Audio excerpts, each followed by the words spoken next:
Well, so let's look at what we have this morning. And my guest for the morning, I have Gordon Akogan. He is a member of the MPP's, the NDC's communication team. Why did you? I know how we need that.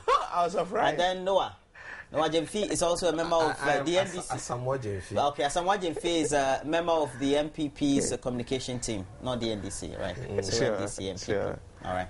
You guys okay now? Very. Right, okay. So now let's discuss the finance minister. I know you guys are not economists, but you all have a say about what the economy looks like. Now, the finance minister, he was summoned by parliamentarians on Tuesday. He had no option than to go, and so he appeared. And he stated that Ghana remains a stable and a favorable investment destination, despite the current turmoil the country's economy is going through. The finance minister said since his appearance before Parliament in November 2013, several developments in the economy, particularly in the depreciation of the cedi in the first quarter of 2014, rising interest rates, and the adverse global environment on commodity prices had posed challenges to the achievement of the economy. But please, he said a lot of things are being done. The Bank of Ghana measures, he believes that they have started bearing fruit. He also, again, re-announced, almost like what he said in the first time when he appeared before Parliament, in the budget, medium-term fiscal measures. Now, what are your impressions? Well, the problem I have with the finance minister is that when he enumerates the problems and still come and say it's positive, it is not positive. Okay. Our major, international agencies that evaluate countries' economy are all putting us in the negative. Okay, and if they are putting us in the negative, I don't see how he can come back and say it is positive. Okay, the targets he set, there are all indications that we are not going to meet it. Okay, because as we speak now, per Fitch's analysis, the cedi, because the cedi has depreciated, we are now about 61.2% debt to GDP. So we are almost, in the HIPIC zone. That is how it is. Now I can't see how this year could end, or government could do things without borrowing. Even though he claims that they put the money. You mean 51? Well, no, 60. It's now per according to Fish, because of the cedi's depreciation. Okay, if they do the analysis, okay. Our debt to GDP ratio is now 61.2%. And as a result of that? And government needs to borrow more. That is the reality. Even though they claim that they're not going to borrow, they're going to borrow more. And by doing that, they're going to worsen the deficit as we have it. The problem we have is as a result of the economic, of the budget deficit that is hanging over our necks. And he has not come out clearly to show us what he's going to do to reduce it. That's my worry. Okay, and the kind of policies that he's talking, the Bank of Ghana's policy of trying to put in place to stabilize the cedi. Everybody is saying it is going to deal with it in a short while, but in a long while we're going to have a negative effect. So if it goes to Parliament and say that he believes what Bank of Ghana is going to take effect, in the long term it is not. So what is he doing to ensure that we stabilize the cedi? We're going to come to the petroleum price. It is gone 7% because of the depreciation of the cedi. We'll come there. It's not gone there because of the depreciation of the cedi. It's also because we have prices on the international markets rising. Minimally, though. It's not up to 110 yet. No. It's not a holistic thing. I think they're all interrelated, one way or the other. No. What is the barrel of crude today? It's still 110. Okay? So what accounts for the depreciation? Or what accounts for the increment? Basically, it's as a result of the depreciation of the cedi. But they do not want to say it. In fact, I was surprised that I never heard it, or saw it until I drove to the what do you call it? The pump. The pump. And they said, my friend, the thing has been increased. I said, what? He said, yes. Well, yesterday I also fought with an attendant in the evening, around 8:39, around almost 9 o'clock. Yes. I thought he had cheated me. No, she told me that the thing has been increased. I said, what? I knew that it had been increased, but I thought he had cheated me. Okay. I think I should have looked so that the question is, why didn't they announce it enough? No, it was announced. When? was that? It was announced, I think the whole of yesterday it was announced. Well, the MPA makes sure they do the announcement. You see, so to me, the bottom line is that what is he doing to stabilize the city? Because that policy adopted by the World Bank is not the best. People in business are complaining, and when you don't deal with it, they're going to find another means of survival. And the black market is going to, be the one that will benefit. Indeed, as it speaks now, even though the official exchange rate is about 2 cedi, 65 pesos or so, when you go to the bank, you don't get $1. Unless you go to the black market before you get it at 3 cedis. So if we really want to talk about it, the exchange rate is actually 3 cedis and not 2 cedis, 65 pesos. No. I think sometimes we have to be fair to ourselves. Yeah. The point is that the black market is not recognized. Yes. If you want $1, Yeah. and it depending on what you want to use it for, Yes. and you are able to prove to the bank that this is what you need it for, you get $1. Why is it so? Why is it so? Because of measures introduced by the bank. So it means that there's something fundamentally weak, and you need to address that. If you don't address that, and I need the money to do whatever I want to do, because it's a free market, and I need the money to do whatever I want to do, I'll go to the black market and still go and have it at 3 cedis, and then come back and sell it at that price. So since there is issue about the reserve, the foreign exchange, the reserve that we have, the Bank of Ghana is trying to manage it in a way, determine who to give and who not to give. Okay, why is it that if I have a foreign account, okay, that is the basis for which the bank asked me to come and open a foreign account. I opened it. Now Bank of Ghana come and say, no, from henceforth you can't use your check again.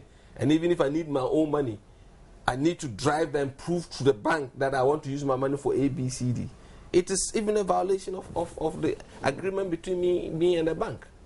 So that policy is not the best.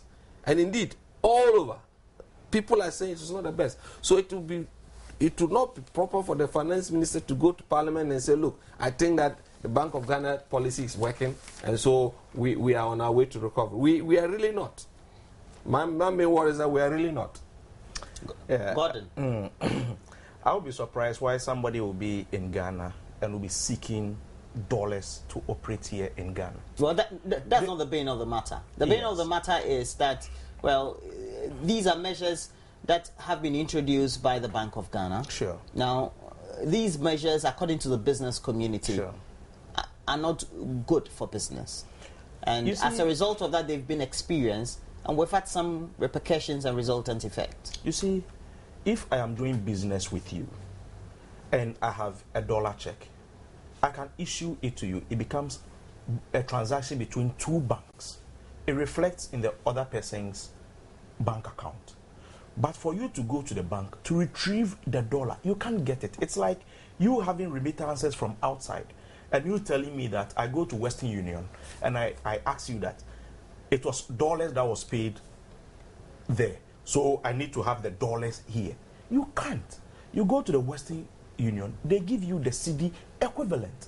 If you are importing something from outside, you issue your dollar check or your yen check or whatever check, and it is processed for you. The issue is that let's limit the handling of dollars in Ghana, and that can let our cedi also get its appreciation that is needed. We are talking of the black market, and we all know that these are some of the problems that we are facing as a nation. So why should we encourage it that they are selling their dollar at 3 cedis, whilst Bank of Ghana or the local banks are marketing it for a little above 25, 2 cedis 50 pesos? So I would say that the finance minister has given Ghanaians the light at the end of the tunnel, because we all knew that there were, people were painting a very bad picture about the economy, and he has thrown the light. And you see, Parliament insisted that he comes to explain some things to them, which means that even parliamentarians were worried about how things were going. And they were convinced yesterday about the most important thing, that the parliament was convinced about the measures. They were not convinced. They were not convinced because the finance minister again said there's a moratorium on, again, intake of people into the public service. Sure. as far as we're concerned, there's always the talk about freezing whatever negotiations there will be on minimum wages for this very particular year. And a number of measures and conditionalities that have also been introduced by government, just fiscal conditionalities, just to make sure that we get those stability in place. Good. Now, it doesn't give the indication that this is a well and a very for the short time economy. Yes, we are not saying we appreciate the state in which we are. That things are not too well, but from where we're having this nosedive and where we are today with, of course. Well, we nosedive. We're still down there. Yes, but we've had marginal stability, and that is the basis on which we are going to move up from there. However deep you go, there will be a point that you say no more, so that you step on that to get the economy on its tracks again. And that is the point that the minister is facing. He has admitted, not yesterday, but has always admitted that things were not good. Things were moving in disarray. But thank God, where we are today, he's assuring Ghanaians that we are going to see better things this year and not next year. You see, the problem I have is, again, it looks like the government, the finance minister, what the finance minister spoke about, freezing of increments in wages, is different from what, fair wages is talking, because they are in negotiation with, workers, okay, that they want going to increase the minimum wage. So, which is which? Whereas we are telling Parliament that, look, we are putting a freeze on it, which was in his budget statement, okay? So what he said is virtually reiterating things that were in the budget statement, but workers said no, they will not agree, and government has put a committee together that they are discussing it. So which is which? Are you just sitting down? The committee should have an insight of the direction if you say that you're putting a monitoring going. There are particular issues. For example, it is expected that non-traditional export and oil production or oil revenues, so to speak, will trickle in, and then as a result of that also we'll have less dependency on maybe those imports. And if Ghanaians are paying the right prices for whatever is being used to subsidize energy, and also whatever oil imports we make, then those will make sure that we have the needed balance for the right structures and for the smooth recovery, as we're calling it. You see, and those really are the medium-term policy measures. The deficit is in excess of $4 billion. Oh, you're talking about the deficit. That is the problem. If government... It's one of the problems. That is the bane. As we speak now, okay, 25% of our revenue goes just to settle, interest on loans, okay? Almost 65% goes to pay wages and compensation. How much is left? Okay? And so that 25%, if we do not find a means to close that, there's no way government will have money to do anything. So that is why what is government doing? We want to increase revenue, okay? And two, to cut down on certain, of course, now they say they're not going to do any new projects, okay? So that means that government is going to concentrate on existing ones and have them finished. But my main worry is that what measures have you put in place? A 2, 3, 4 year plan to ensure that we're going to close this deficit, reduce it from 4 billion to about 2 billion, or what? So until that is done, then how much are we getting from the oil? Okay, how much are we really getting from the oil? So we don't have to just put our faith on the oil. Before we can really make a lot more money from the oil, it's in the next 10 to 15 years. Okay, we are not there yet. Okay, so what is government doing to block it? But the reality, like you said, he said they are not going to borrow. Let's see. Another dangerous thing is that almost 65% of our debt is local. Okay, it is money that they've taken from our local banks. And if government refuses to service them, it means our banks are going to go crashing. Okay, so that is what I want to see. But unfortunately, I do not see it. He's giving false hope, and that is my worry. You see, and then when you also speak the truth, then they say that no, you are being, what do you call it? You are not being positive. Yes, it's good to be positive. But there's what we call positive. You must really put the positive things on the ground to ensure, or to, what do you call it, make me believe that yes, what you're saying is the reality. But it couldn't be that about 4 or 5 different rating agencies are all rating us in a negative. They are all rating and they are rating us in a negative because they do not think that measures put in place by the government is going to resolve the problem in the near future. But we shouldn't also forget that these same agencies that you are calling IMF, Fetch, and all those things, they are also marketing themselves. Why would we choose to believe them? No, you have to be real. Because the point is that because they have the credibility, if your ratings go down, it has an effect on the rate at which you can borrow on the international market. Roland. We shouldn't forget that even though the finance minister said that, well, there will not be add-ons as far as we're concerned, loans and etc. We are expected to go into the Eurobond market, raise a lot more capital. I think 1 billion we're being told. Yeah. Roland, when it suits us, we praise IMF. You and who? I'm talking of politicians. As a country? Yes. Okay. You know, what did President Kufuor say about IMF when he was leaving office? What did President Rawlings say about IMF when he was leaving office? We portray that, yes, it's true they have, credibility. So your point is? My issue is that let's trust in ourselves. Let's trust what the statistical services are putting up. Let's trust what the finance minister is putting up. But we choose to believe in IMF and all those agencies just because it suits the position that we are today. Because it looks like they are confirming what some of the MPP or some economists are saying, which you think that it favors you. I agree with you and I respect that position that you have taken. But this same institution, where the institution that President Kufuor... you mean those rating agencies and the other Bretton institutions, you understand? They criticize they support the NPP. Is that what you're... No, I'm not saying they support NPP. No, so what are you... Their what's your position point? today is suiting the position that NPP is saying. You mean their line of argument? Their line of argument. So it means I wouldn't be surprised. But these are realities. Are these not reality? For example, the finance minister is saying that as part of the measures, and to make sure that there's a cut on what the quantum is spent on wages. Sure. There will be early retirement plans, etc. What if people don't retire? That's the honesty that the finance minister has said. We have to be real. Are these measures real? For now, that's the level that we need to go. We are a population of 24 million. We have 700,000 people taking over 75% of our income as a nation. It means that something needs to be done. And we are talking of productivity too. If we are negotiating for, I remember President Kufuor saying that we are pretending to pay workers and workers are pretending to be working. Today, government can confidently say that we are paying workers. Can workers also confidently saying that we are producing or we are yielding what we need to yield as a nation?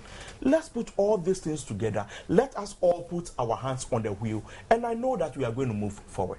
We have to be very positive. I think I've heard even from various economists as well, who say, well, despite all the criticism that is always leveled at government and its management of the economy, the point is, if we portray a certain negative image of the economy, it tends to ward off investors, lowers confidence in the economy, and at the end of the day, the Ghanaian suffers. You see, you use the word, we need to be real. No matter how positive we are as a people, if the situation is not good, it's not good. Is it true that we have a huge budget deficit? Yes. Is it true that our city is depreciating? Yes. And these two things would naturally affect business confidence. It is not us who are making it up. That is the reality. Now, the only way people can gain confidence in the economy is seeing the pragmatic steps the government is taking to deal with it. Now, from all the indications, this should be the third year if they don't hit their target on this, trying to put the macroeconomy right. Okay, the first target was not achieved. The second target has not been achieved. Let's see what... You mean from 2012, 2013, yeah, 2014? Yes. All have been slipping. Now, if I've given you something to do and you hit the first target, you lose. The second target, you lose. And the third one, the way you position yourself, I see that, no, you're not going to make it, and I'm saying it. being realistic.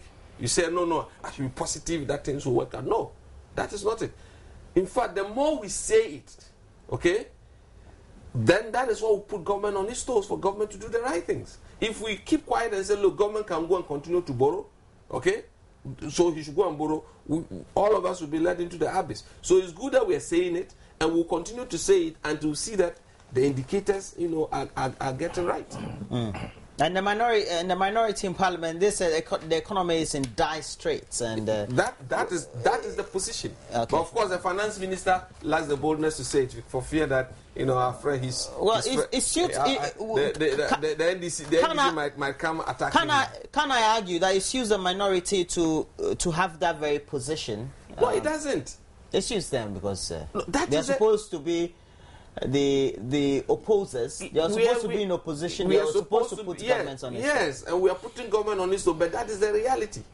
He's painting a semi-rosy picture, all right? And we think that is not the right picture of the economy. In all the commentary that has been made, Gordon Akogan, is the fact that the issue of the budget deficits, and particularly the expenditure on the wages, is always going to be dominant even for the current fiscal year. Sure. You see, the deficit is because we didn't meet our revenue targets. For instance, 2012, 2013, oil that's revenue... not true. Deficit because government overspent more than it projected for. Yes, if you are spending, you are spending based on your expectations. Even in some sectors, in excess of over 20% of the approval. Yes, sure. But what we need to also understand is that you spend based on your targets, your revenue targets that you expect. Our projections, honestly, was higher than we got.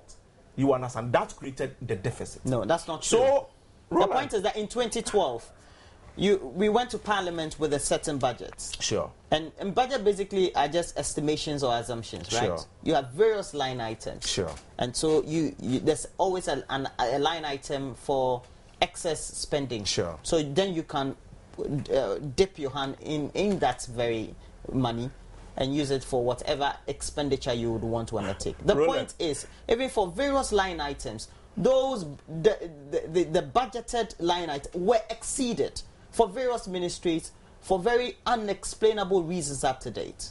Because we were expecting revenue to back the expenditures that we were doing. Those expectations, for instance, budgets are not cash in hand. It's your projections that... So if, for instance, 2012, what happened to us as a nation? We went through a lot of things. You understand? So if we are spending as a nation. For instance, when we had this thing that recently, when the president went to Achem to say that we are going to borrow when needs be. Nobody borrows for the fun of it. When there's need for projects to be done to save human life, you don't say that I didn't budget for it, so I'm going to sit down and watch people die. For instance, Brim, you can't drink from Brim today. And people are dying in Eastern region. Do we sit down and say that we haven't budgeted for water supply to the people of Eastern region, so we are going to sit aloof? What do you mean by people are dying? Take the statistics of the health situation at the Eastern region. Just because of waterborne diseases and all those because things. They can't get access to potable water related to the you understand? So is the government going to say that we didn't budget for that? So are we going to sit down when we need to borrow and save lives in the Eastern region? We can't fold our arms and say that we are going strictly by budget.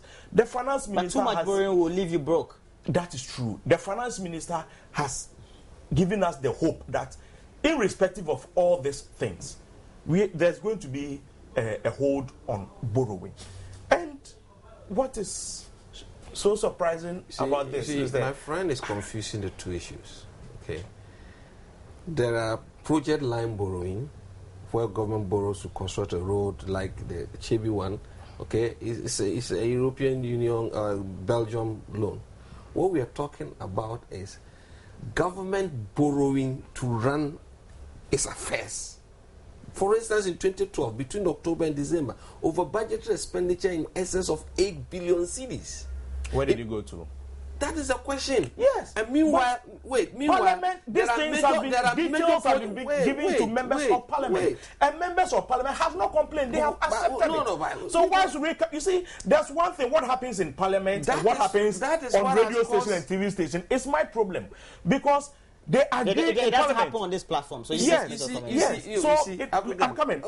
As you've had your wait. They have been given the details. They have accepted details the of the office of the president. Now they move out. The office of the president alone because of propaganda. We wait and say that this is what we are doing. The office of the president alone spending in excess of $700 million in 700 million CDs in 3 months. It was 600. 600 in 3 months, and yet there are major projects in this country. If we say the office of the president, again, that phrase I have a problem Why with. not? Because it doesn't only include, let's say, the flag savers or the castle. Yes. We have the parks and gardens and other. So what can we show for? You get my point? Accountability. Yes. And then meanwhile, major projects like the Suhum Apejo Road has not been completed. Sofo Lane in Chenya has not been completed. The Legon Road has not been completed. So if you spend so much money and major projects in the country have not been completed, we have to ask, that 8.7 billion of a budgetary expenditure is what have driven us into this hole. And then until and unless we're able to pay Well, the finance minister says it's not entirely attributable to that, because I remember Dr. Mahmoud Baumia raised all that in it's not entirely attributable to that, but what is it attributed to? Okay, so you see light at the end of the tunnel. Oh, sure. You think these fiscal measures introduced by government, sure, and also the Bank of Ghana, sure, mean the medium to long term will take us to the doldrums? Very well. I don't see it that way. I think that he really needs to take much more drastic, decisions to ensure that we come out of this hole. Okay. The National Petroleum Authority has adjusted petroleum prices by 7%, and the new prices, well, they took effect on Tuesday, April 1, 2014, and consequently, petrol will now sell at, or is now selling at 2 cedis 73 pesos per litre. The MP also increased the price of kerosene by 0.38% and now sells at 2 cedis 36 pesos, while liquefied oil LPG now sells at 2 cedis 87 pesos. So that's the mix of the prices that we have. And consequently, the transport operators, they've come out. They said, well, motorists this time around will not escape any increments in transport fares.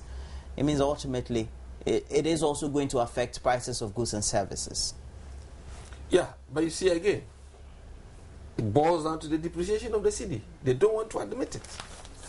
Because the oil, there have not been any drastic change in the oil price. On the international market? Yes. Okay. It's hovered between $110 and $100 a barrel. Yeah, but true. Again... The last time I checked, yes. Again, because the cedi is depreciated. The cedi has depreciated 14% in the last 3 months. Okay? And actually, if you look at it, petroleum increase since January up to now is close to about 18% since the increments started. Okay? And so, naturally, it's going to have effects on inflation. It is going to have an effect on inflation, which will then also impact on interest rates. Okay, so, like I said, if we do not get the economic fundamentals right, we are going to continue paying high prices, okay, for fuel and for electricity and for utilities in general.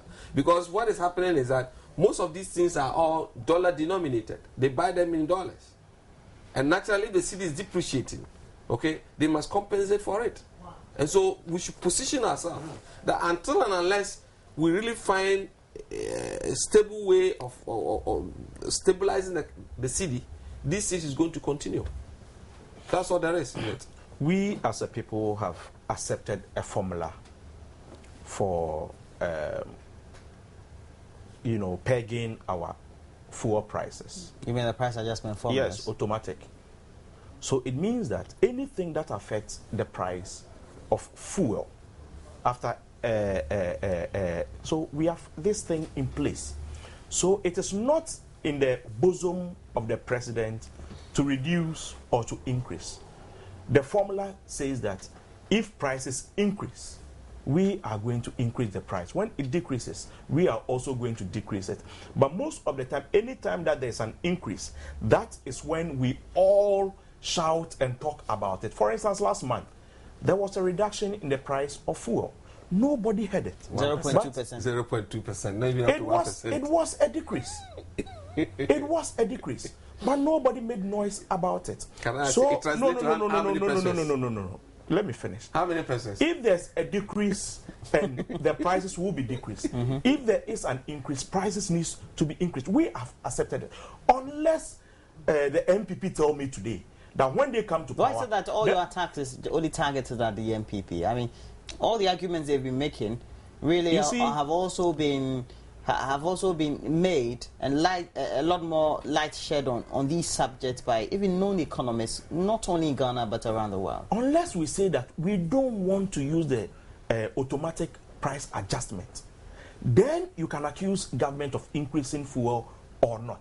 But if we are not given any alternative, then it means that, and for the transport fare that is going to be increased, they accepted that when percentages increase and it is beyond 10%, then they are also going to do an adjustment. That is why previous increases, they didn't do any adjustment. But cumulatively, this increase is going a little beyond the 10%.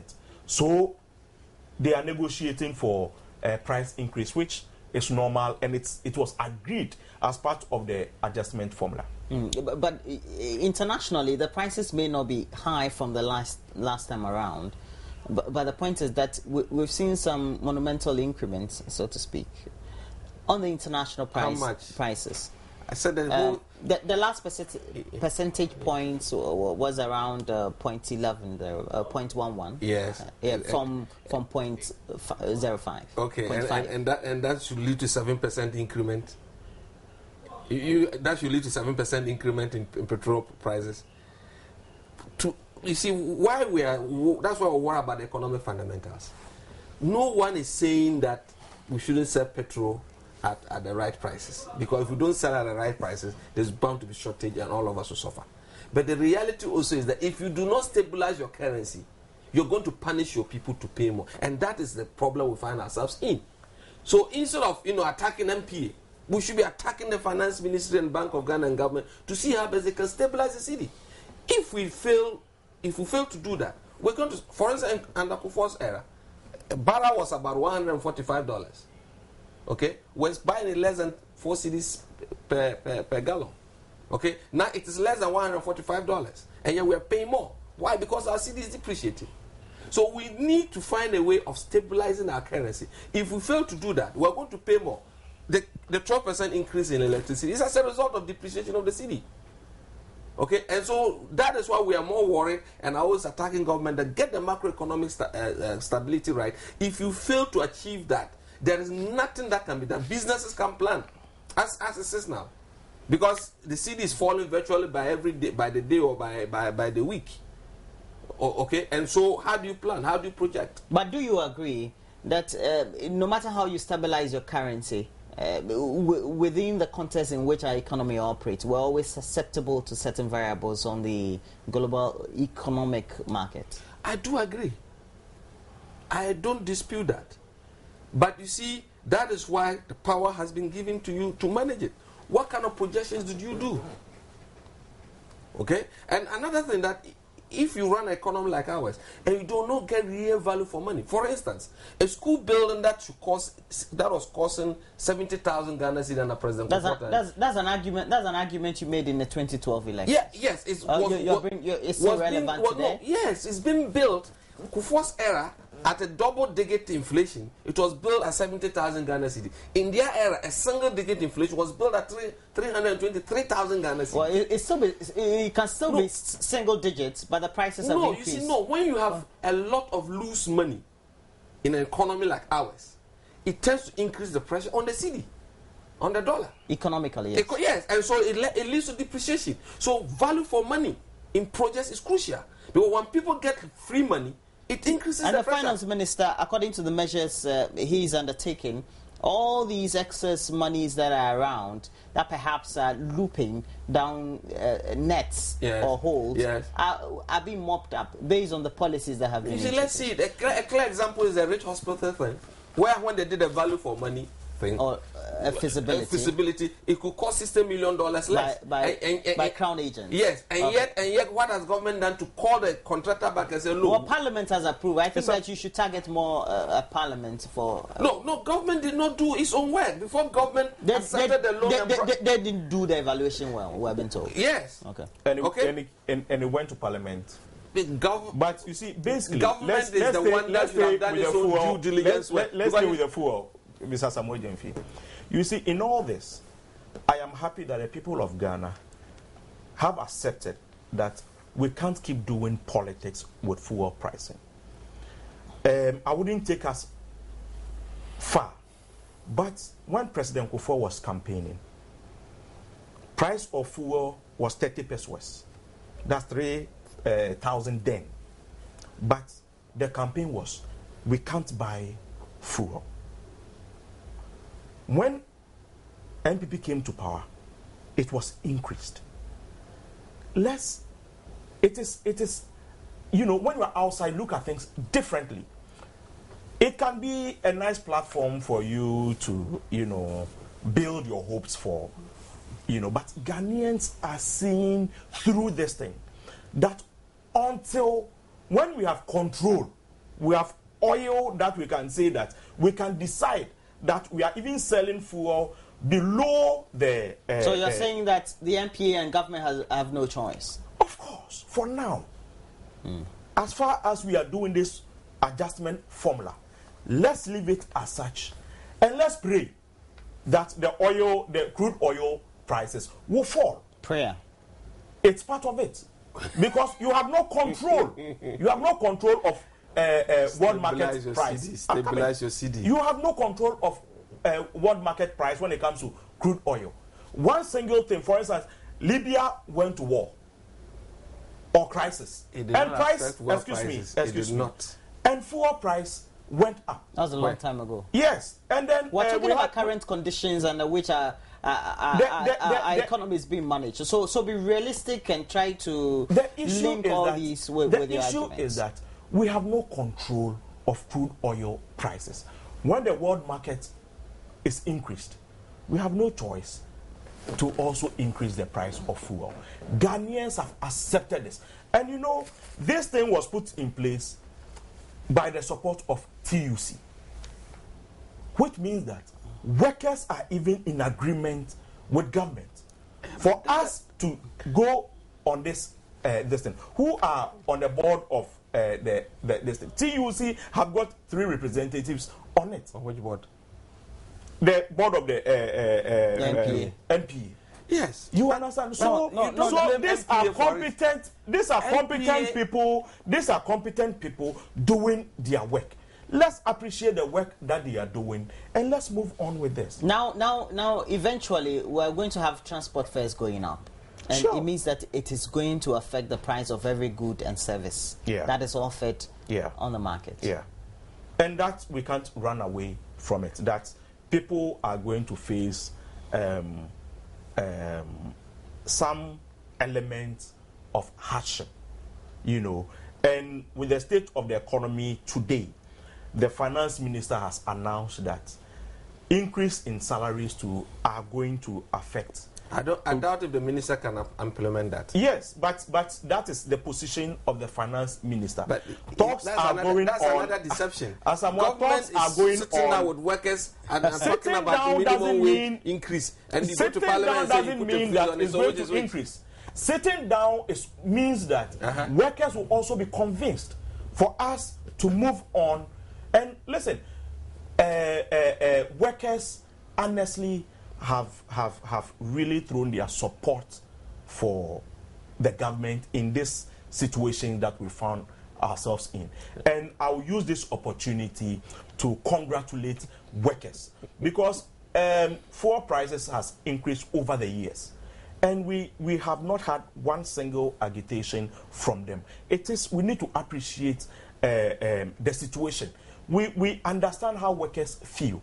And the level of I like the way you talk, understanding though. that That will be the end of your argument for today, Yes. my friend. Now, there's an issue in Parliament currently about a loan agreement between the government of Ghana and a group they call the VTD Capital PLC, a Russian-based bank in the UK, or a Russian bank based in the UK, and is aimed at procuring logistics and equipment for personnel of the Ghana Armed Forces or Ghana Army for effective peacekeeping missions in South Sudan and Mali. But however, it's come under some level of criticism. And well, the thing is that Parliament doesn't want to approve it. Not necessarily the whole Parliament, because the minority say they don't want to be part of the whole business. And we have the Deputy Defense Minister Ebenezer Taylor saying that, well, it is going to delay processes of mobilizing, purchasing, getting enough equipment or logistics for the army as they embark on all that.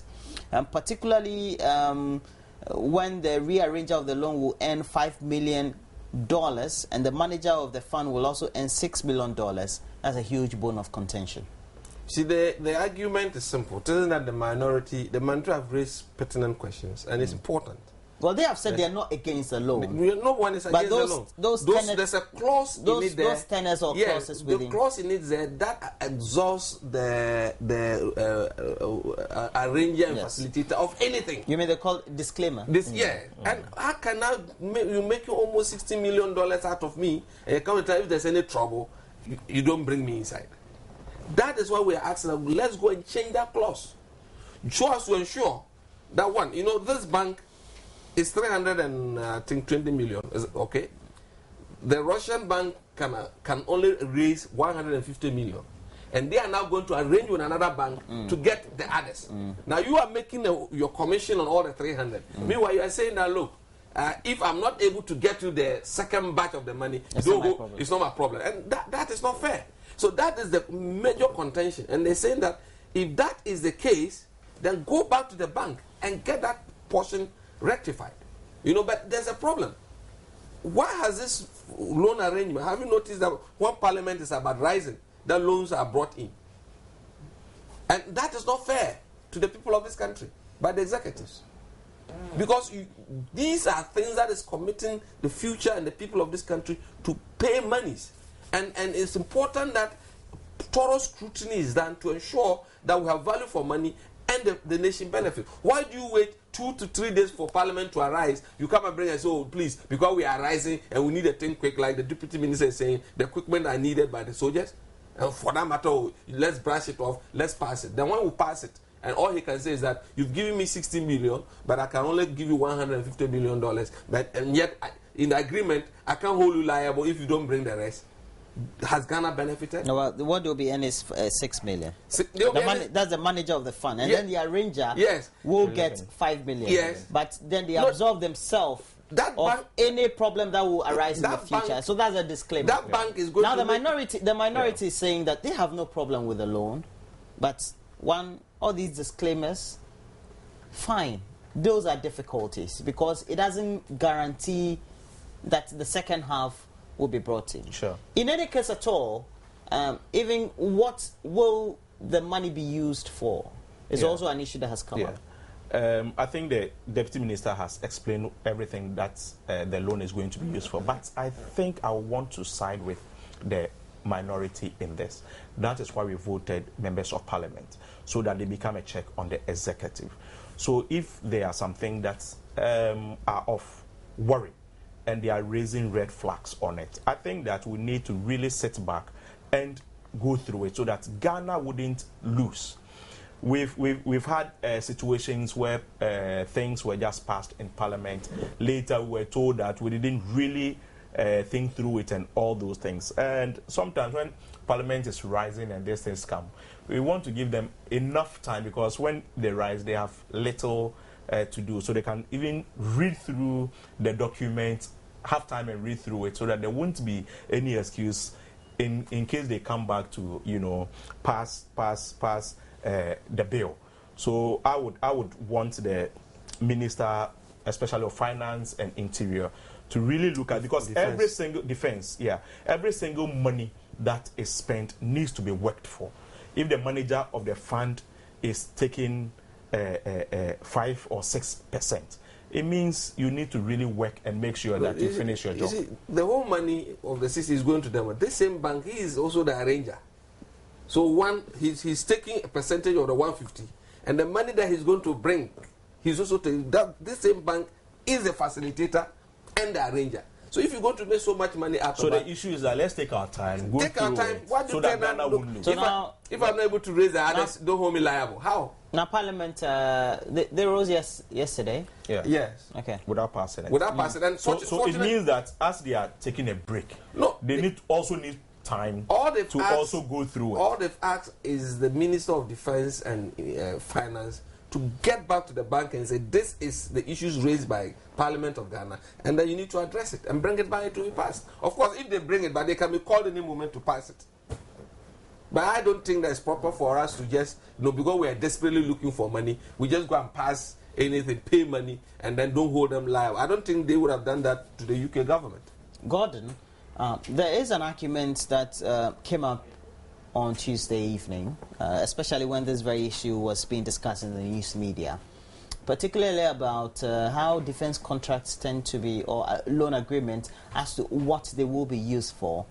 For purposes of making sure we have value for money, sometimes being shelved because reservedly they are supposed to be issues of national security and defense issues. Even their budget. Do you agree with that? No, issues of budget, fine. For now, I think that we need to keep it as it is, because in matters of security, a lot of things come to play. Because, for instance, we are privileged we've not waged any war, or nobody has waged a war against that. So we wouldn't see the essence of some of these things. Things of security, I think that we need to be very careful for us to, it shouldn't be like being shredded in secrecy or something, but an element of confidentiality should be taken when we are dealing with issues of security. Why? Is it because of our history, Mr. No, James? you see, it is not wholly true. They don't make it public. But members of Parliament on the Defense Committee are always giving the report, details as to what they are buying and what they are not buying. By giving various dossiers. It's just that it's not made public. And honestly, no country in this world goes to give details. They want to buy drones, they want to buy this. They want to buy. If most countries even hide their defense budget, like the US and the China, they never mention how much money they are spending on their military. They don't. Because once you make it known, people know you have so much money, then maybe you could be thinking of what to do. So we must respect that, because that is the principle in the defense industry. What we need to do is to ensure that the people who are put on the defense committee make sure that we have value for money. Sure. This country, our problem is value for money. Something that is costing $2 is always brought at $5. Okay. I have to change the argument though, and this is the last issue I want us to look at. And the issue of who becomes the chairman of the MPP and the other executives who will be elected. When are you having your Congress? 12. Oh, 12. Coming Saturday this week. The venue hasn't changed, has it? No, it's still in Tamale. So according to all those things that were going in the media were lies, fabricated by your opponents or... No, we don't know. Opponents within the... We really don't know who was. Okay. On the front page of the Dispatch, and one of my favorite papers, Benefson, a very good morning to you, wherever you are. And I know by this time you're in the office. And Fred Owari, Jacobeje Bilamte, Paula Foucault, Stephen team.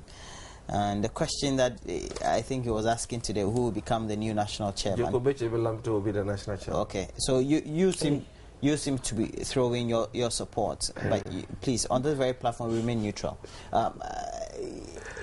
How is it panning out so far? Well, things are well. Things are good. The arrangement is going on, and I believe that we'll go to this Congress and come out more united than ever.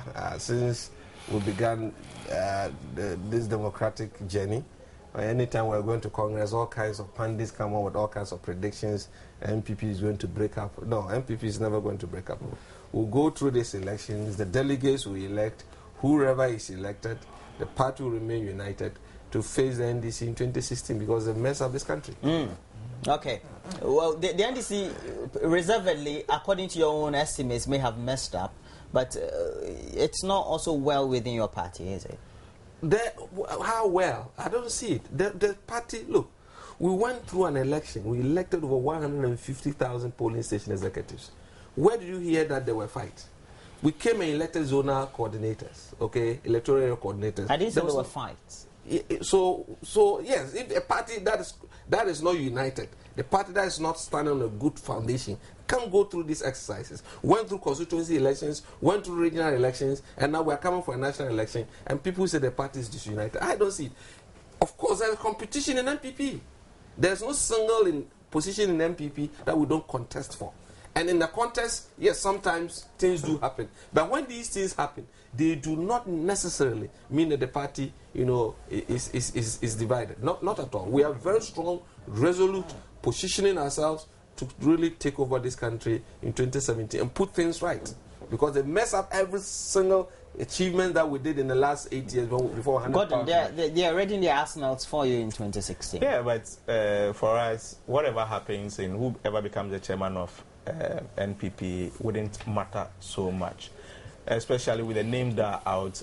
Two of them, we've beaten them before, and there are two new faces. And Nanado will become the next presidential candidate of the party. That also spells some level of doom for him. Prayerfully, we are really praying that Nanado wins the primaries. As far as we're concerned, he's the front runner. Even Benefson has admitted to that fact. Yes, but there is also information from the grapevine that's likely that he's going to step down and just preparing the grounds for Baumia. But you see, for us, whoever leads the NPP is not our worry. Our worry is to keep trust with the people of Ghana. And I would wish them well and pray that those who are insulting other candidates, it needs to come down. Because for us, you are giving us arsenals to use against you for 2016, which we don't want to use. So we are praying that you want a level playing field. You don't want them to give you an unneeded advantage. There's this question I keep asking all political people or political leaders. The subject about making sure that you conduct your elections in decorum, so that at the end of the day you don't tend to tarnish each other's reputation or image because you'll be going for a national election. I'm not saying that only pertaining to the national chairmanship positions, but also, for example, what's going on as far as the general secretaryship and the other ones are concerned.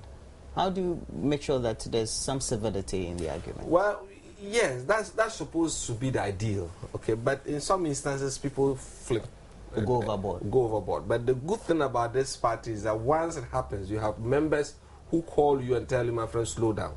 Okay, about the one between Sir John and the former General Secretary. Yesterday, people were calling them and saying, my friend, we don't like what both of you are doing. It's not only that, even with the current ones, perhaps he's even running against. Yes, so that I'm saying, you can't stop it entirely.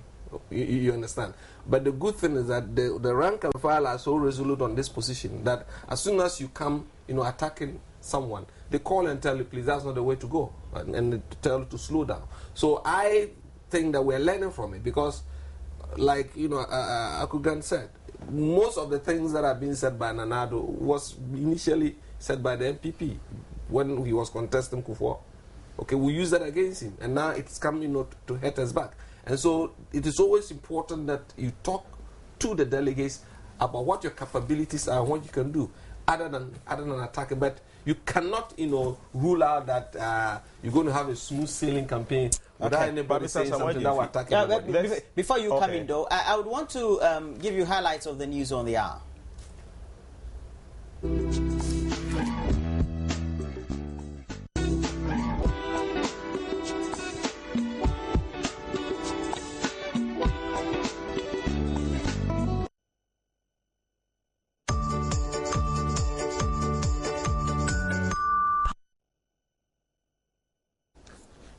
The Minister of Finance, Tekpe, has disclosed that with immediate effect, government has put a moratorium on the award of new contracts to address the economic challenges that have engulfed the country. According to him, these include regular adjustment of fuel and utility prices as part of the measures that have been introduced to achieve better targeting and thereby reduce related subsidies to the barest minimum, minimizing waste in expenditure on goods and services and capital, refinancing of short-term expensive debt with a view to extending the maturity dates and reducing interest costs, provision of matching funds to fast-track disbursement of existing loans, and processing of all Government of Ghana expenditures on the Ghana Integrated Financial Management and Information System, GIFMIS, and classifying them under a revised chart of accounts for all government transactions. We're being told that GIFMIS is a new initiative now that is going to make sure that everything is electronically connected. It's already been implemented, we've been told.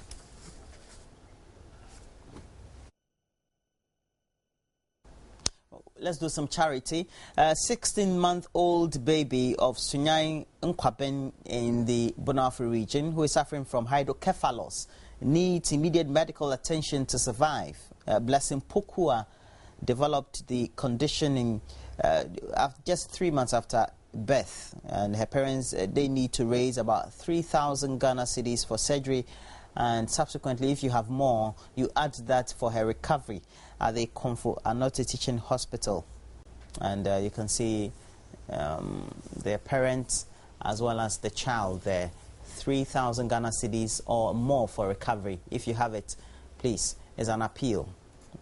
16-month-old Blessing Pokria. Okay. Okay. Gordon Akugan, your party's in power. I want to do that. You're in opposition, so I'll leave you. Do donate 3,000? Yeah, no, I can't afford to. Yeah, but I think I can pledge 100 Ghana cedis. You can clear. Yeah. It's a so pledge. It needs to come here right. Or. Oh no! Okay. Don't worry. Right. I hope I didn't put you on the spot. No. But when I just saw it, you were touched. I felt yes. I need to do. All right. Something so small. you were commenting on what he was talking about particularly. I wish that delegates will punish insulting politicians, not people being called that what you are doing is going to dent the image of the party. But if a politician is too insulting and you go ahead to elect him, it means that you have endorsed his lifestyle.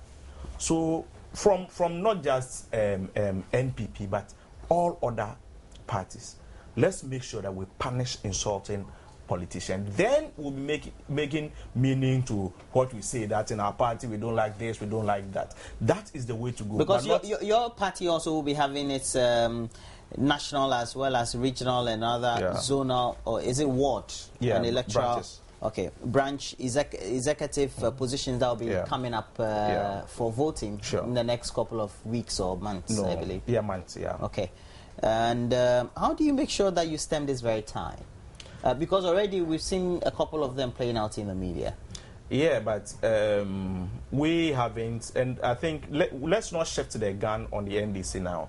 There's an account proverb that says that we need to give them time, because they have barely a week to their elections, So is it barely a week? It's next week. Next weekend. Next weekend. Coming Saturday this week. Okay. No. So this very Saturday, the next week. Yeah. Okay. And Tamale. Yeah, but he is moving on Monday to Tamale to prepare the grounds for. Asawaje, are you contesting for any position? No. Campaigning for. I'm campaigning for Jacob. Okay, we do understand. Now, the subject of known leaders, and I will call you a young leader of the party, who throw their weight behind certain individuals who are gunning for some positions. At the end of the day, we tend to hear, even though very much informally, that they are vilified behind the scenes. Is it true? Yeah, in some instances. But you see, like I said, it's all part of the democratic. That you are vilified, you're discriminated against in your own party. Yeah, part of the democracy, you call it. No, it's not. That shouldn't be it. The very fact that I disagree with you doesn't make us enemies. But it happens. It does happen, and it cuts across, the political divide, and it's something that I believe with time will grow out of it. But it is not. It shouldn't be so. We're competing, and the people decide for him. Okay, that doesn't mean that he's my enemy. Okay, and so he would have to do a lot of overtures. There are instances that when he does an overtures to me, I get angry with him, or when I do overtures with him, he likes him, but his supporters say, no, this man, we don't want him to get close to you. And these are some of the petty things, that in effect affects the party's chances and in campaign. But I believe that with time, we would grow over it. And the ripple effects too are now on journalists.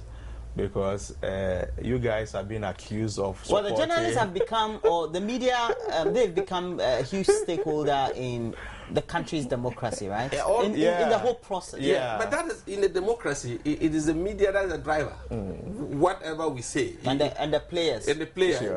And the players are the politicians, right? They provide the fuel. But you are the drivers. Whatever we say, without you, no one hears it. Okay, and sometimes you also set the agenda for us to follow. So that is why it's said that the media is the fourth estate of the rail. Let me take let me have your mind on the subject of making sure that we have a clean campaign in 2016, in 2012, and actually in 2008. The last year changed a lot of things as to swing the mind of voters. And these days, too, the voter population is so much in the divide for both sides. So if we vote today, NDC will get 5 million, and people will get 5 million. Those in the middle, they will decide the election based on what the variables of the economy are and how they are feeling it in their pockets, etc. When political parties, you're strategizing, what are some of the things you look at? Let's say now we have about 2 years to the election. First, you look at the performance of the government, and that will form the basis for you to raise the issues, okay, and then begin to appeal to the people that A, B, C, D is not going right, and if you give it to me, I will do X, Y, Z. That is the first and most important thing. The second is going down to the polling stations and determining your strength and weaknesses at that polling station. And so where you are strong, you work harder to maintain it, and where you are weak, you see how best you can raise your votes in those areas, because politics actually is local, okay. At the constituency level, okay, it is local, but even at the polling station level, it is also local. So based upon these factors on the ground, then it determines how you shape your campaign message and appeal to the people to vote for you. It also depends if you are in power or in opposition. If you are in power, your strategy shouldn't be just in the leading opposition party, because all the other parties are ganging up against you. So the pressure, the pressure is on you. And you see, as he said about local politics, for instance, these fuel prices that have been increased is going to be an urban campaign against the NDC. But I go to the local area where somebody hasn't even traveled 5 kilometers in a car, doesn't really feel of the increase. For instance, when to somebody, when fuel prices even moves to 20 Ghana cedis, and he as a fisherman is having his premix fuel at probably a subsidized amount. No. So that one wouldn't be a bother to that person. So the message that you might use in Accra will be different from what... Let me give you a typical example. When this dollar was shooting up, it was a problem for the economy and all those things. Was shooting up? Yes. As the dollar is shooting up. As it was. As the dollar is shooting up. As it was. It is. Now it's not. How? We have some relative stability, So we went to a place and they said, President Kufuor time, when I'm getting my remittances, I was getting something small. But under President, I'm getting a lot of money when I go to the Western Union. So the person's interpretation is that the economy is good. serious? So yeah. So there are a lot of things that and depending on the demographic, who the population you are talking to. Very good. Oh, is that so? So there are a lot of things that come to play when it comes to politics. And I know that in 2016 the issue of, I'm sure age will be an issue, and then I'm sure we have we won't make age an issue. It is a religious issue. You are going to make it. Psalm 90 verse 10 is giving us the Gordon direction. Akogan is a member of the NDC's communication team. Thanks for joining us this morning. Thank you. I always love your input, and also Asamoah Jemfi again, incisive input also from you. Always having a head start as far as the arguments are on his other panelists, especially if the person is coming from the NDC. It makes a good argument for him. Well, thanks for joining me also this morning. Next, we look at AMBs, and of course, we're looking at the economy.